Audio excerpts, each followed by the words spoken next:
All right, well, Lordo's branded it as quite possibly the game of the season. It's hard to argue with that. It was the MCG last night, Carlton up against Melbourne, and without taking anything away from the Demons, it is so good for the competition to have Carlton in the 8. Absolutely, it was a tight contest all night. So three-quarter time, it was scores level. No, but to score 3 goals to start the last quarter, the Blues, and you look like how far are they going to go? But the Demons, they came back. You knew they were going to come back. They had some great players. Oliver, 19 in the second half. Salem was good. Cozzy Pickett started to be busy, and then they kept going inside forward 50. And the Blues, to their credit, they kept knocking the ball back, getting it back out of bounds. And obviously, this is the big moment in the last quarter that everybody's been talking about.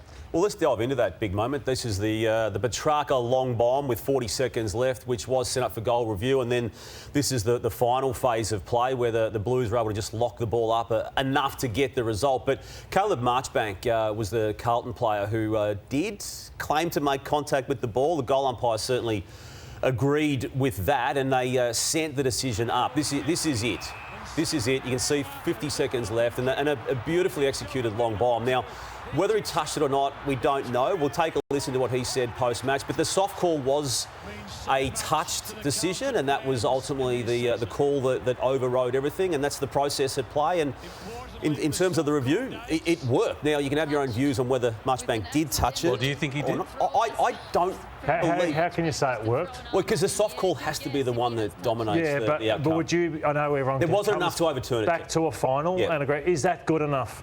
But Lordo, did you see enough to overturn it? I didn't see enough to confirm it. I know, but I'm not sure. My gut feel was it was a goal. Yeah. You know, but so, is it good enough to do it on a gut feel? But is it good enough that we have a goal umpire who just has to give one decision one way or the other, even though he's he doesn't 1 metre really from know? it, though. You're talking about a gut feel from the commentary box. I know, but I just think that...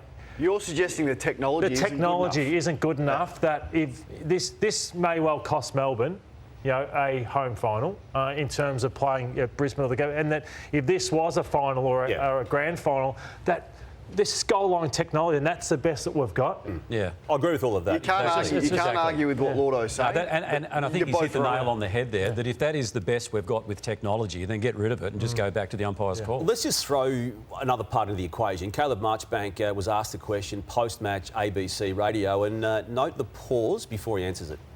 Where did you hit it? Was it on your fingertips or your forearm? Where did the ball hit you? On the fingertips. So but I'm just hoping for anywhere. I was just hoping enough that it would go towards my favour, and yeah. Oh, you're being a bit unfair. Like, note the pause. Well, you did pause. If it was your fingertips, you're allowed to think of your answer. Well, I've now heard it's fingertips, forearm and leg. I mean, it was...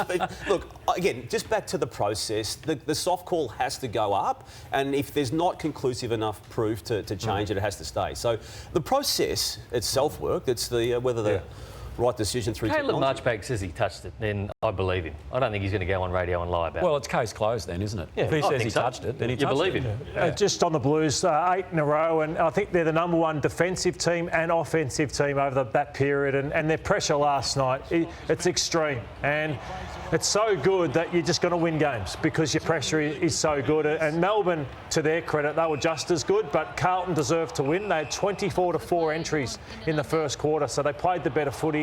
They beat Melbourne at their own game through the midfield in the first quarter. Just couldn't score enough from it. But what I love about it, Kane, is it's not Cripps relying anymore. There's so many other players. You see Kemp here, who is going to be our guest later on.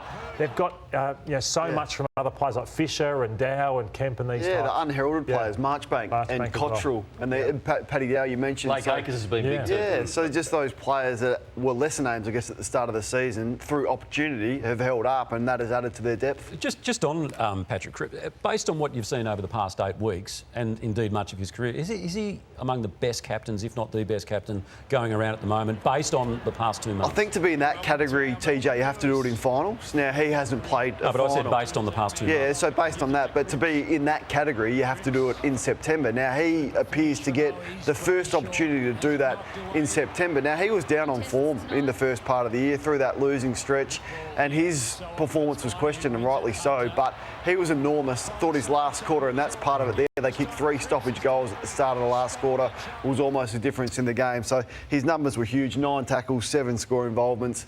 and 8 touches in the last quarter. They've now brought down Port Adelaide, Collingwood and Melbourne in the past month of footy. Brownie, they've largely done that without having access to Walsh and Chera. Now, when they come back in, how does that midfield look with what they've been able to do without them? Well, I think it just looks better and it looks stronger through the midfield. So there's going to be some unlucky players to miss out. There's unlucky players in every premiership that miss out. There was some for the Cats, obviously, who missed out, who were very unlucky. So if you've got players and you've got depth to be able to put good players out of that side come September, I think it's a good problem to have. I just think, and I know we've said it past couple of weeks, I think it's fantastic the way they responded, given 8-9 weeks ago.